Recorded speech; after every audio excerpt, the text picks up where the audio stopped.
Bueno, nosotros vamos a hablar de acoso escolar, lo que generalmente se llama bullying. Yo soy la licenciada Carolina Tiscornia y ella es la licenciada Candelaria Irasusta. Nosotros, si hablamos del tema bullying o si le preguntamos sobre el bullying o acoso escolar, prácticamente a cualquier persona nos puede contar un montón de anécdotas e historias que ha vivido. Por ejemplo, en el caso de las mujeres, podemos recordar, bueno, cuando estábamos en el colegio y nos excluían de los programas, cuando nos burlaban, nos ponían sobrenombres, cuando nos dejaban de lado, ¿no? Esto es muy común en las chicas. En el caso de los varones, cuando salía del colegio, lo esperaba uno de los chicos a la vuelta de la esquina, lo golpeaba, le sacaba sus cosas, le robaba sus cuadernos. También en caso de agresiones físicas, ¿sí? Y así un montón de situaciones en mayor o menor gravedad. La pregunta no es que si estas cosas de repente son normales, ¿no? O si son una parte natural del desarrollo, ¿por qué entonces tienen como una consecuencia tan presente o tienen una incidencia tan grande en nosotros y por qué por ahí a veces también las recordamos como situaciones dolorosas de nuestra vida? Entonces esta es la primera conclusión con esto, es que el acoso escolar o el bullying tiene consecuencias graves no solo a corto plazo, sino también a largo plazo. Lo que vemos es que más allá de que los chicos sufren mucho con esto, muchas veces pasa inadvertido. Este no es un fenómeno nuevo, lo que queremos decir es que este fenómeno existió siempre, es un fenómeno viejo, pero antes se lo ignoraba, estaba oculto. Es lo que se llamaba como el círculo del silencio, ¿no? No se lo podía abordar, era uno de los factores que impedía que se lo aborde al tema, era que no se hablaba, era un clandestino o se lo naturalizaba como algo normal o común. Hoy en día, sin embargo, se le está prestando más atención, hay mucha más difusión del tema, pero igualmente siguen habiendo situaciones de bullying o acoso escolar que pasan inadvertidas. Entonces, hay un informe, una investigación que se llama el informe Mombuso, que indica que el 50,6% de los padres no se entera que sus hijos son víctimas, y de los padres que sí se enteran, el 67,4% se entera por sus hijos y no por la escuela. ¿Esto qué quiere decir? Que muchos de los adultos responsables, ya sean padres, docentes, directivos, muchos de estos adultos responsables no están pasando inadvertidas estas situaciones, no se están enterando de estas situaciones. Por eso nosotros tenemos que tratar de concientizar acerca de este tema, empezar a que los padres se den cuenta de que existe, de que es mucho más frecuente de lo que uno piensa, de que tiene consecuencias graves y a largo plazo, y no solo para los chicos, los actores principales, sino para todos los del establecimiento, ¿no? Por eso es muy importante la intervención temprana de este hecho. Cuanto antes intervengamos, mucho mejor, porque estos fenómenos muchas veces se piensa que si no se intervienen van a desaparecer por sí solos. Lo que nosotros queremos demostrar es que si no se interviene en el momento adecuado, estos fenómenos crecen y terminan empeorando a lo largo del tiempo. Nosotros, esto que decía Caro, que estamos en un fenómeno que no es nuevo, pero había permanecido oculto, y muchas veces las frases que escuchamos de los adultos responsables es que, bueno, es cosa de chicos, que ya se les va a pasar, o en el caso de las personas que son víctimas de violencia, bueno, por algo le habrá pasado esto que le pasó, o también tenemos como cultura un cierto machista en algún punto, bueno, tiene que aprender a hacerse hombres, o no tienen que ser buchones para delatar estas situaciones, y todo como esta cultura normalizadora hace que el fenómeno pase inadvertido y que no se tenga en cuenta y que realmente estas consecuencias vayan siendo cada vez más significativas en el caso de los chicos y eventualmente adolescentes y adultos. Bueno, por eso lo primero que queríamos establecer sería el objetivo de la charla, que lo que nosotros queremos es empezar a difundir este tema, que se haga visible este tema del acoso escolar, que se pueda prevenir tempranamente, detectar en forma oportuna e intervenir en forma adecuada, ¿sí? Bueno, ahora ya dicho nuestro objetivo, queremos un poco definir qué es el bullying. El bullying es una forma grave y específica de conducta agresiva. Por eso se lo llama maltrato, hostigamiento, intimidación. Son palabras fuertes, porque es algo que tiene efectos mucho más graves que una violencia ocasional, ¿sí? Además implica que sea intencional y perjudicial, y es realizado de un estudiante hacia otro compañero. No es la violencia de un alumno a un profesor, de un profesor a un alumno, no es entre pandillas, que se llamaría mobbing, no, es entre compañeros. Generalmente uno que es considerado más fuerte hacia otro que es considerado más débil, al que convierte su víctima habitual, ¿sí? Y algo importante, un requisito para que sea considerado bullying, es que tiene que ser persistente. No es algo que pasó alguna vez y no pasó nunca más, pasó en un recreo, no. Suele durar meses, semanas, incluso años. puede durar. Es algo que un patrón repetitivo a lo largo del tiempo. Eso es un requisito indispensable para que sea considerado bullying, ¿sí? Y algo que lo queremos decir es que es una subcategoría de la violencia escolar, pero se diferencia de esta. La violencia escolar es cualquier acción u omisión intencionada que puede producir un daño a terceros, ¿sí? Pero puede ser un daño a cosas. Violencia escolar es tirar una silla y romperla. Y también puede ser entre personas. Entre personas puede ser de un alumno a un profesor, o de un profesor a un alumno, o entre compañeros. El bullying se encuentra dentro de esta tercera categoría, entre compañeros. Pero la mayoría de la violencia escolar entre compañeros generalmente es ocasional. No es nada grave, no se puede evitar, pasan y después desaparecen. O sea, tienen su gravedad, su importancia, pero puede degenerar en acoso escolar, que es algo mucho más grave, ¿sí? Que es algo persistente en el tiempo, con efectos muchísimo más graves. Lo que nos vamos a preguntar es un poco cuáles son las causas, ¿no? Y entonces cuáles son los mitos que muchas veces se tiene con respecto al bullying. Muchas de las más frecuentes afirmaciones sobre el bullying reciben poco o ningún apoyo empírico, ¿no? Nosotros lo que creemos es que este es un fenómeno que no es unidireccional, es decir, que no hay una sola causa que es consecuencia de este fenómeno, sino que hay muchos factores que sumados constituyen factores de riesgo que van derivando en lo que se llama bullying. Se puede creer, de hecho, erróneamente que únicamente son los estudiantes con sobrepeso, los que tienen anteojos, los que tienen un origen étnico distinto, un idioma desconocido, que esa es la única causa de bullying. Por eso este chico es bulleado. O a veces también se suele tener el falso argumento de que, bueno, indiscutiblemente una clase que tiene muchos alumnos o casi ningún alumno, bueno, esa clase va a ser un sistema áulico, digamos, que vaya a producir el bullying. O, por ejemplo, con las condiciones físicas como fuerza y dominación por sobre debilidad, o la competencia que se pueda generar dentro del aula, como las bajas calificaciones. Nosotros creemos que el bullying o la violencia escolar o el acoso escolar, propiamente dicho, es un fenómeno multicausal, ¿sí? Es decir, que hay varios fenómenos que contribuyen a que se dé el bullying, ¿no? Entonces es necesario mirar un poquito más allá de estas cosas, ya que ninguna aisladamente produce el bullying, sino que la suma de varias, y mirar un poquito más allá de todos estos mitos que nombramos y ver, bueno, que también están influyendo, por ejemplo, las características y los tipos de personalidad. Entonces, si nosotros miramos esto y vemos este factor, lo ponemos como en foco del bullying y como una de las causas también importantes, podríamos decir entonces que no cualquiera puede ser acosador y no cualquiera puede ser acosado, porque en esto tiene que haber un tipo de personalidad, un patrón de conducta, ¿sí? Es decir, una manera sistemática en que la persona se comporta hacia otro y a su vez una manera sistemática en que la persona responde, ¿sí? Estaríamos hablando de patrones de conducta y patrones de reacción. Entonces, como dijimos, ¿no? Que la violencia escolar, es algo ocasional. Lo que tiene significativo el bullying, que al ser persistente en el tiempo, todos estos patrones de conducta, estos patrones de reacción, se van conformando como rasgos de la personalidad, ¿no? Se van conformando como rasgos rígidos, que es justamente lo que hace que se vuelva como algo nocivo para el chico, que ante una determinada situación siempre tenga que responder de manera sumisa, siempre tenga que responder convirtiéndose en victimario. Y también, además de todas estas cosas más bien individuales, como las características o tipo de personalidad, los patrones de conducta y reacción, también hay factores ambientales o contextuales que pueden ser variables importantes a la hora de pensar en el bullying, ¿no? Como pueden ser todas las actitudes, comportamientos, los hábitos y rutinas de los docentes y los padres. Por eso es importante también mirar no solo a este chico que está siendo víctima del bullying o que está siendo reiteradamente acosador, sino ver qué es lo que está pasando alrededor en el ambiente de este chico. Vamos a decir los requisitos que tienen que estar presentes para que una conducta agresiva se considere bullying o acoso escolar. En primer lugar, tiene que ser un hostigamiento reiterado y sostenido en el tiempo. No tiene que ser un hecho ocasional que ocurrió alguna vez, sino algo persistente, un patrón repetitivo que se va reforzando a lo largo del tiempo, ¿no? Como explicó recién Cande. Además, tiene que darse entre compañeros, por eso también muchas veces se lo llama agresión entre pares. Debe existir un hostigador y un hostigado.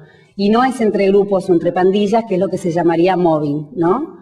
Tiene que haber un desequilibrio de poder. Acá lo que hay es una relación asimétrica de fuerzas en donde siempre hay un agresor que es considerado más poderoso y una víctima que se considera a sí misma más débil.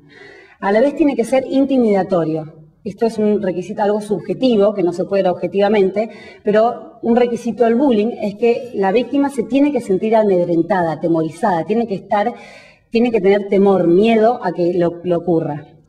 Y además tiene efectos muchísimo más graves a largo y corto plazo que la violencia escolar ocasional. Principalmente el tercer componente, que es el desequilibrio de fuerzas, el desequilibrio de poder. Hablamos de una relación asimétrica de poder, ¿sí? Donde tenemos por un lado a una persona que hostiga, a una persona que maltrata, que está movido por un abuso de poder y una necesidad de intimar y una necesidad de dominar, y por otro lado tenemos a estos estudiantes que están expuestos a estas acciones negativas, que tienen como cierta dificultad en defenderse a sí mismos, ¿no? Entonces en esto se da como esta relación asimétrica o este desequilibrio de fuerzas. Un hecho muy significativo e importante es que la mayoría de las investigaciones lo que remarcan es que este desequilibrio de fuerzas o de poder, que puede ser tanto físico, podemos tener un chico muy grande por un lado y otro muy chiquito del otro, o también psicológico, ¿no? Que implica que el bullying, de alguna manera, el acosador es más poderoso, más fuerte que el acosado, no siempre es real. ¿Qué quiere decir esto? Que lo fundamental es que así lo perciba la víctima. O sea, si nosotros pensamos hoy, el ejemplo más rápido que podemos tener en nuestra cabeza de una situación de bullying, esto, vemos por un lado un chico grandote, con mucha fuerza, más alto que los chicos de su edad, y por otro lado vemos un chico por ahí más chiquito, flaquito, por ahí con distintas condiciones físicas particulares. Bueno, esto a veces se puede dar a la inversa. Puede ser que el chico víctima del bullying sea el chico más grande porque se percibe más débil y se percibe más débil que el otro chico. Este es el factor importante, ¿no? Y como dijo también Caro, que este factor fundamental es la persistencia, ¿no? Y el patrón repetitivo y lo sistemático, donde un alumno establece una relación de intimidación, ¿no? Que es el otro factor, el cuarto factor, con otro alumno. Entonces, esto va generando una dinámica, que es un concepto que nosotros vamos a explicar ahora, que genera como resultante un componente muy importante que es el miedo. O sea, hablamos de dos cosas. Un concepto importante, dijimos en este desequilibrio de fuerzas, es el poder, ¿sí? Y el otro es el miedo. Es decir, que este chico, el chico que es víctima de bullying, no solo tiene miedo en el momento del ataque, sino a hacer como... tiene la expectativa de que lo van a volver a atacar. Entonces tiene como un miedo recurrente, es un miedo en forma sostenida, ¿no?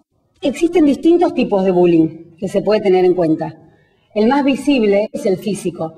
Este es muchísimo más común en hombres y que implica atacar físicamente a los demás, pegarle piñas, patadas, tirarle el pelo, pero también implica robar o dañar sus pertenencias. Cuando a un chico le roban la cartuchera, se la esconden, le rompen los cuadernos, y esto es mucho más común en los varones. Después está el verbal. El bullying verbal, implica insultar al otro, poner sobrenombres, el típico que usa anteojos y le dicen cuatro ojos, al gordo, o burlarlo por el apellido, amenazar, o menosprecios en público. Ese es el tipo de bullying más frecuente de todos, es el más común. Después está el social. El social implica propagar rumores, de hablar mal de esa persona, decir algo, ay, mirá ella, qué pesada, es un chicle, por ejemplo, que no venga con nosotros, o parece un payaso, mirá cómo se viste, o excluir a alguien del grupo social. Esto no es tan visible, es muy común en mujeres, y esto afecta muchísimo. No se ve tanto, pero por ejemplo, que a una mujer no le inviten nunca, y no es que a una chica no le inviten alguna vez, no, siempre es la que dejan de lado, siempre es la que está sola en el recreo, no le hablan, ay, vayamos, no estemos con ella. Este es muy común en mujeres. Y lo que queremos explicar es el cuarto tipo de bullying, que es el psicológico, que son todas aquellas acciones que están encaminadas a disminuir la autoestima del individuo. Este tipo de bullying está presente en cualquier otro tipo de maltrato, ya que cualquiera de los otros tipos de maltrato va a disminuir la autoestima del individuo, le va a producir ansiedad, síntomas de depresión, le va a producir que la persona se sienta más indefensa, más débil, y esto va a producir efectos graves, no solo en el momento en que le están acosando, sino también a largo plazo. La persona se va considerando a lo largo del tiempo más débil, va teniendo más síntomas depresivos, le va bajando la autoestima, va a tener mucha más ansiedad, y esto a lo largo del tiempo va afectando y se va perpetuando. Por lo tanto, es muy importante. Nosotros, lo que queríamos era distinguir bien claro de la violencia ocasional del bullying. No ser amigo de alguien no es bullying, que es lo que queríamos aclarar. No querer estar con alguien tampoco es bullying. Pero, por ejemplo, armar una estrategia para que nadie se acerque a alguien, eso sí es bullying. Es cuando siempre esta conducta agresiva y perjudicial es contra una persona y esto se perpetúa a lo largo del tiempo.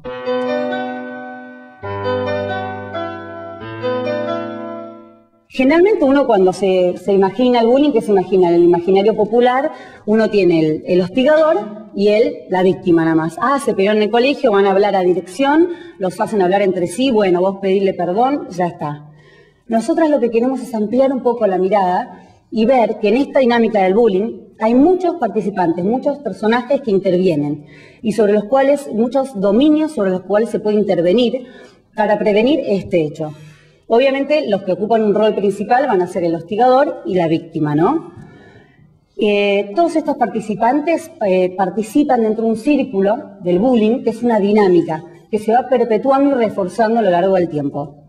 El acosador es un chico que fue aprendiendo que esta conducta intimidatoria o agresiva le da resultados, le da poder, le da popularidad, obtiene lo que quiere, ¿no? Nosotros lo que queremos es una visión optimista de esto, no encasillarlo, no etiquetarlo, sino decir, este es un chico que está en proceso de desarrollo, en proceso de socialización, aprendió esta conducta. La violencia es una conducta aprendida que se puede desaprender. Si nosotros la detectamos a tiempo y le enseñamos otras conductas alternativas, otras formas de comunicación más eficaz, esto se puede revertir. No tiene por qué estar encasillado un chico en esto. Nosotros se puede trabajar sobre eso enseñándole más habilidades sociales, una forma más asertiva de expresar sus necesidades. Generalmente hay muchos factores que influyen en que un chico pueda ser acosador. Factores individuales, como que el chico, por ejemplo, generalmente son muy impulsivos, ¿no? Hay factores en la familia y hay factores en el ambiente, que después lo vamos a especificar un poco más. Pero lo que queremos resaltar es que el chico fue aprendiendo que esta forma de conducta agresiva, a través de la intimidación, él podía ir obteniendo lo que necesitaba. Mientras más se lo mantengamos, más se va a reforzar esto. Si nosotros no intervenimos y le mostramos que esta forma de conducta no va a ser tolerada y que tiene que aprender a desarrollar otras formas de comunicarse, no va a desaparecer por sí solo. Esto lo tenemos que tener bien en claro. Porque está mucho en el imaginario popular de que estas conductas, bueno, se pasan, desaparecen con el tiempo. No, al contrario, se va reforzando y se van perpetuando. Después está el hostigado, el bulliado, ¿no?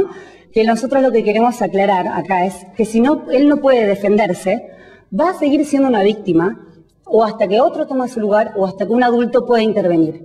¿Qué queremos decir? Muchos dicen, como en esto, que aprenda a vivir, así es la vida, que se aprenda a defender. Si este chico no se está defendiendo es porque no puede o porque no sabe. Y si no intervenimos y no lo ayudamos, no va a poder. Va a seguir estando en este lugar de víctima y al contrario, mientras más se perpetúe este círculo del bullying, más baja autoestima va a tener, más ansiedad, más depresión y más débil se va a seguir sintiendo. Se va a seguir reforzando día a día que él no se puede defender. Entonces no tenemos que pensar que él por sí solo va a aprender a defenderse, ¿no? También acá tenemos que tener en cuenta que hay distintos tipos de víctimas. Tenemos por un lado las víctimas pasivas o sumisas, que son las más comunes, que representan el 80 o 90% de las víctimas, ¿no? Que son chicos más bien inseguros, que no se muestran mucho, que responden calladamente también ante las ofensas o los hostigamientos del agresor, ¿no? Y es justamente, recuerden que nosotros hablamos de patrones de conducta, de patrones de reacción, ¿no? Que son muy significativos a la hora de las causas del bullying, que justamente es este patrón de reacción que tiene, que hace que el agresor interprete su comportamiento como un signo de debilidad, como un signo de inseguridad, con lo cual se establece una dinámica entre estos dos jugadores o actores principales, ¿no? Entonces, este modelo de ansiedad o de reacción sumisa que va teniendo esta víctima pasiva, ¿no? Hace también que tenga otro efecto. Es decir, estos chicos son por ahí también rechazados por esta manera que tienen de comportarse por otros compañeros, o le cuesta tener amigos, o no sabe cómo comportarse socialmente, porque aprende una manera también de responder ante las agresiones de otra persona. Algo significativo en este tipo de chicos, las víctimas pasivas, es que suelen desarrollar mayor apego por los profesores que por los pares. Esto es un factor para mirar. Y el otro tipo de víctimas son las víctimas proactivas, que a diferencia de las sumisas, aprenden como una manera agresiva de reacción, ¿no? Entonces, ¿qué es lo que produce esto? Que el agresor utilice a esta manera tan reactiva de reaccionar como una manera de justificar su comportamiento, ¿no? En este caso, a veces, en este lugar, que no siempre son, en la mayoría de los casos, pero tenemos chicos muy inquietos, que son chicos que provocan como muchas reacciones en el resto, ¿no? Entonces, con respecto al primer caso, ¿no? Que son las víctimas sumisas o las víctimas pasivas, la manera de mediatizar la violencia es mediante la agresión proactiva, que es una agresión que no está despertada ni provocada por ningún acontecimiento, ¿no? Es como que el chico que es víctima de bullying recibe una agresión que no puede esperar, o sea, que no puede prevenir y ante la cual no hizo nada para provocarla, ¿no? Esto es lo que siente la víctima pasiva. Entonces, esto también es importante diferenciar entre cómo es este estilo relacional, cómo reacciona, si reacciona sumisamente o si reacciona de manera agresiva, porque la dinámica de clase va a ser distinta. Entonces, la intervención que también vamos a enfocar va a ser distinta según un caso u otro. También están todos los demás compañeros que observan el proceso del bullying y que pueden tomar distintos roles. Está el bully, que es el que realiza, el que idea el acoso hacia la víctima, pero también están los seguidores, que son aquellos que no empiezan el bullying, pero sí adoptan un papel activo. Son los que quizás se alían con el hostigador para obtener un poco de popularidad, para obtener un poco de su poder, ¿no?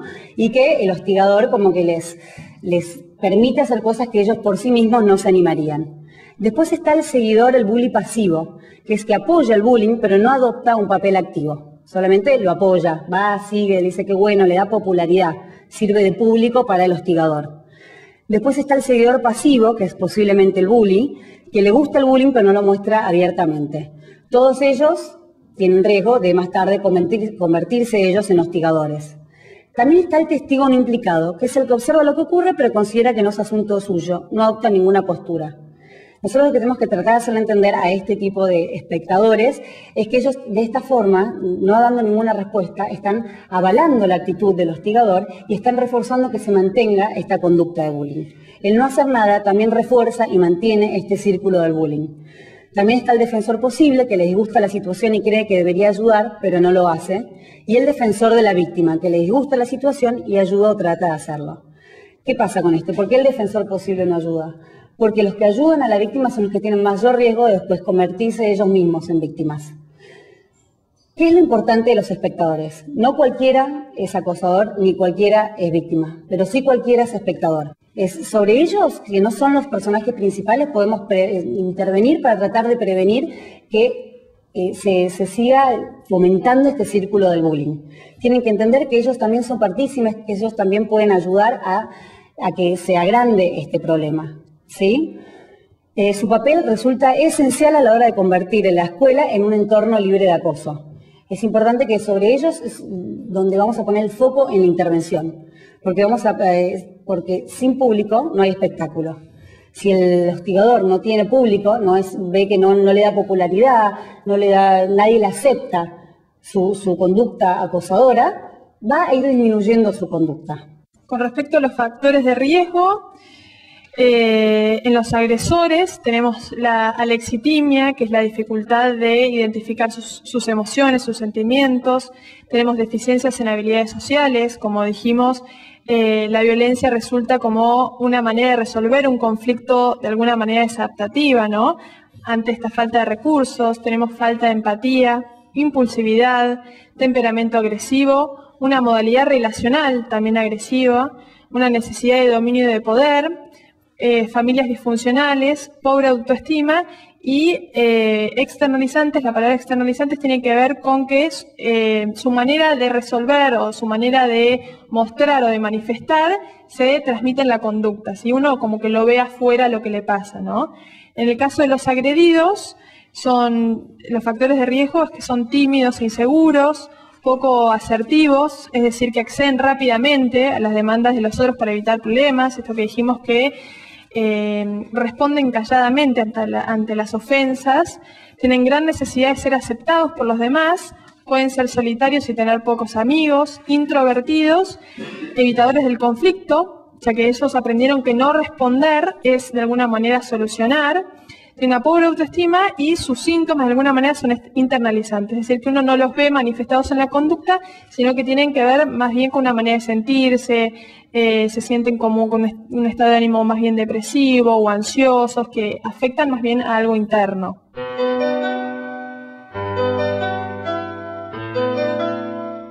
Lo que queríamos dejar en claro acá, que no solo la víctima es la que sufre o va a tener efectos, sino que todos los que participan en el acoso escolar en alguna medida van a ser afectados por lo mismo. Todos, hasta la dinámica de relaciones sociales en la escuela. Todo el centro escolar va a estar afectado por esto. Y las víctimas son todos los que están involucrados en el mismo. Obviamente que la víctima, el hostigado, va a tener síntomas más graves, va a tener más ansiedad, más depresión, más baja autoestima, ¿no? Y cefalea, dolor abdominal, pueden tener hasta cosas somáticas. Pero también en el hostigador va a tener efectos, sobre todo tienen baja autoestima y pueden aparecer cuadros de ansiedad y trastornos de conducta. Y también va a afectar a todos los demás compañeros, ya que al observar la agresión hay un efecto de contagio social. Un chico que observa agresión tiene muchísimo más riesgo después de ellos ser agresores o de aceptar y naturalizar la agresión. Tenemos que tratar de que haya una tolerancia en la escuela cero con el acoso escolar.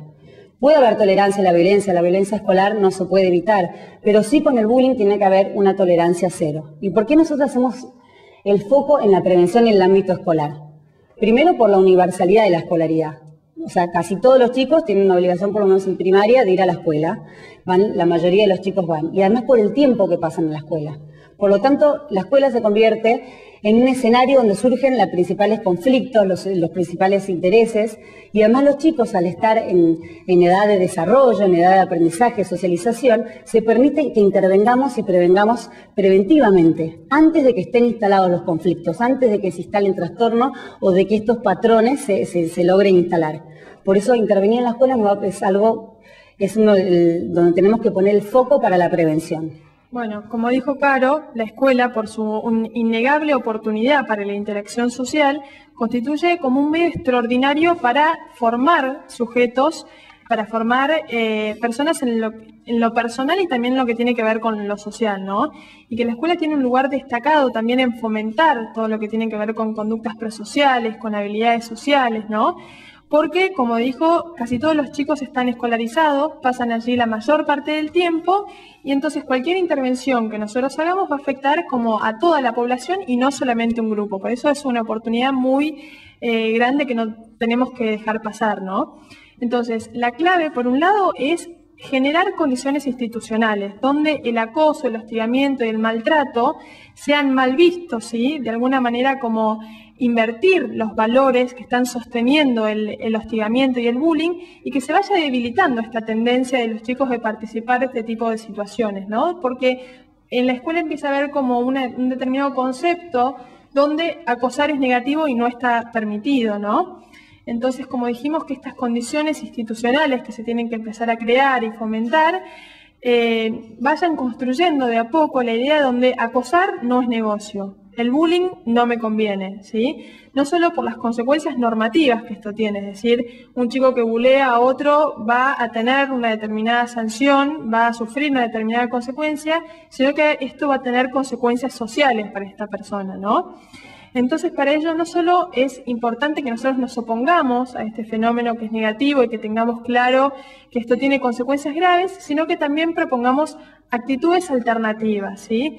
Por ejemplo, que propongamos proyectos, actividades, distintos espacios donde podamos fomentar las conductas prosociales, donde podamos desarrollar las habilidades y de repente todo lo que tiene que ver con la autoconfianza, la asertividad, ¿sí? La empatía, un montón de habilidades que permitan ir de a poco desarticulando este fenómeno violento. Y nosotros creemos que estas capacidades están presentes en todos los chicos, de comunicar de una manera sana, de poder resolver los conflictos de alguna manera pacífica, de poder mantener interacciones con las otras personas que sean adecuadas, incluso también en los agresores.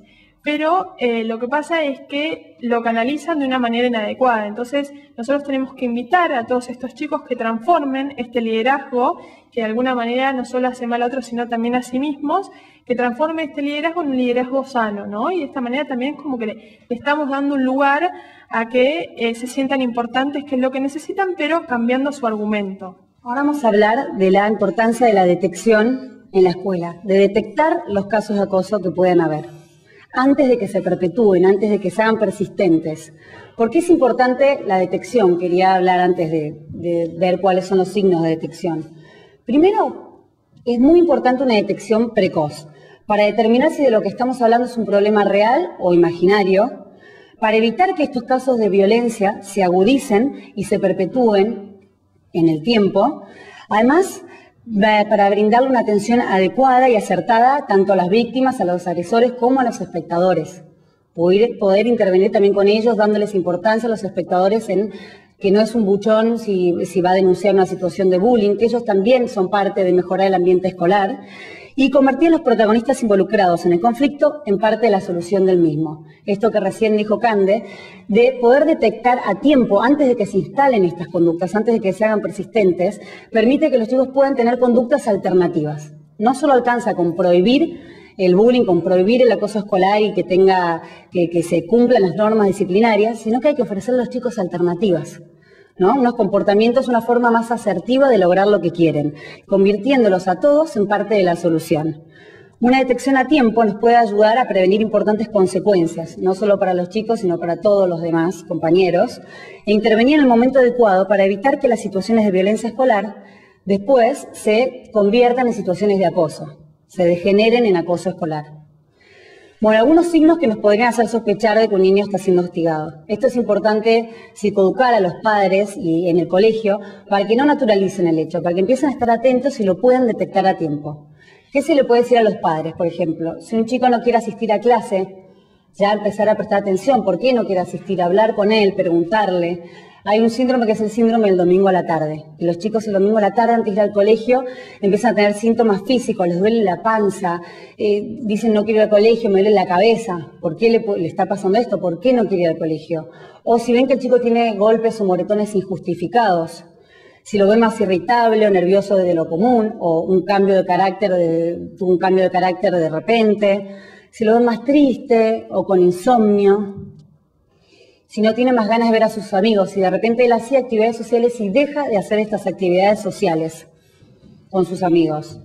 Si empieza a perder objetos, si un día no viene con la cartuchera, no viene con algo roto, preguntarle, ¿por qué está tu cuaderno roto? ¿Dónde dejaste tu cartuchera? Entonces, no es que un signo implique que el chico está siendo bulleado, pero sí son alertas que nos pueden alertar de una determinada situación para que los padres no lo naturalicen o se pueden enterar antes de tiempo, porque como vimos en el informe, en las investigaciones, generalmente los padres no se enteran de que sus hijos son víctimas.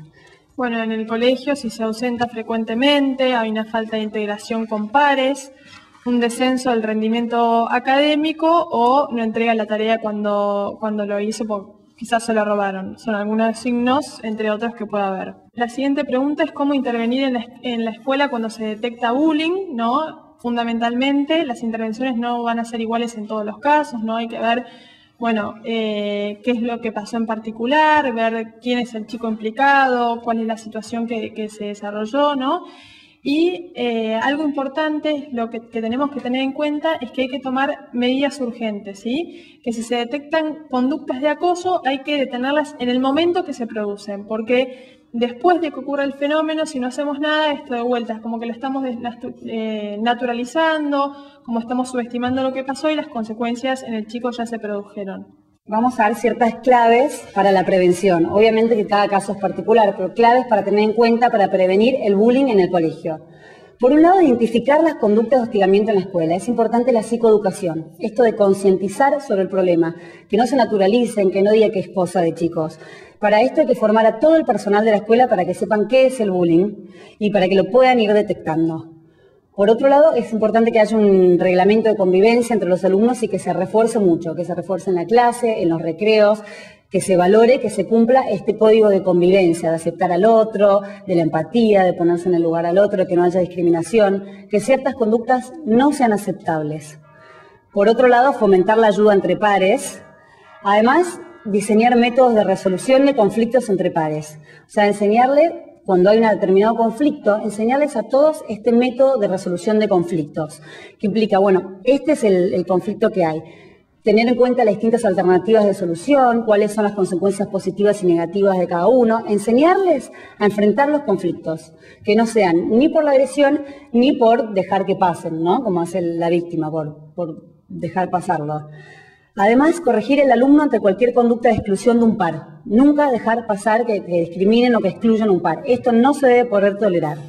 Fomentar actividades de convivencia, o sea, esto de fomentar en la inteligencia emocional en los chicos, no solamente la inteligencia académica, sino tratar de fomentar la inteligencia emocional. Poner supervisión en el recreo. Esto está porque está demostrado en las investigaciones que las escuelas que tienen más riesgo de tener acoso escolar son aquellas donde son muy grandes, hay muchos alumnos, en donde no hay mucha supervisión o cuidado por parte de los adultos responsables. Además, armar todo un sistema para que los alumnos puedan reportar casos de hostigamiento.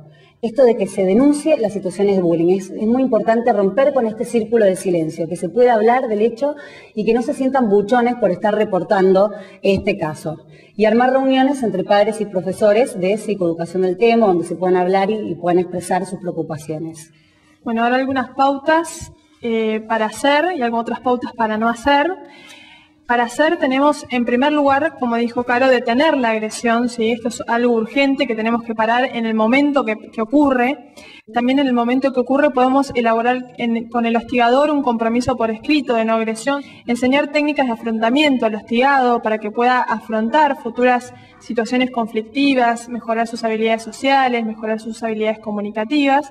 Y esto es necesario no solo oponerse a algo que consideramos negativo, sino también proponer actitudes alternativas, es decir, proponer un camino distinto, proponer una manera de solucionar los problemas distintos.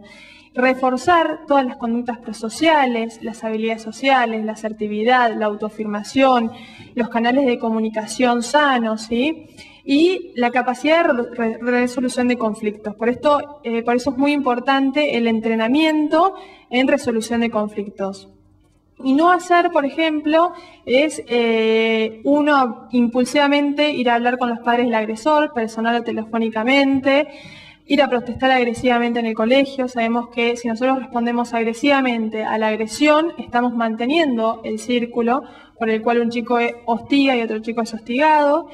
O incitar a que el niño se defienda. Si no lo puede hacer es porque no puede, ¿no? Entonces tenemos que, o sea, esto significa, no es que le vamos a decir que no se va a defender, sino que le vamos a enseñar a hacerlo progresivamente, ¿no? Como que tratar de que él se adueñe de este proceso. Nosotros acá un poco lo que queremos mostrar es un programa que estamos presentando que es de formación en habilidades sociales y entrenamiento en resolución de conflictos. Justamente la idea es alentar las habilidades sociales para desalentar la violencia. Como dijimos, nosotros explicamos anteriormente que el bullying implica una dinámica, con lo cual es un programa que, si bien va dirigido a edad escolar, la idea también es que aplicarlo en otros grupos, en el grupo de padres, en el grupo de docentes, y justamente trabajar sobre todas estas cuestiones que hacen que se lleguen a estas situaciones de bullying o de violencia escolar. Sí, un poco es tener esta idea de concientizarnos sobre la gravedad del problema y de que lo mejor es prevenir antes de que se instalen los trastornos, antes de que esta dinámica se perpetúe y se haga persistente en el tiempo. Obviamente que si ya está presente es importante la detección y la intervención eficaz, pero lo mejor es prevenir adecuadamente. O sea, actuar antes de que se instalen. Por lo tanto, lo que proponemos es actuar sobre toda la clase, ya que esta dinámica incluye a todos, y actuar sobre diferentes dominios. Actuar con los padres, haciendo talleres de orientación a padres, donde puedan expresar sus problemas, actuar con los docentes, con psicoeducación, y actuar con los alumnos, enseñándoles habilidades sociales. Esto es tratar de actuar en la mayor cantidad de dominios posibles, enseñando actitudes alternativas y sobre todo focalizando en la psicoeducación.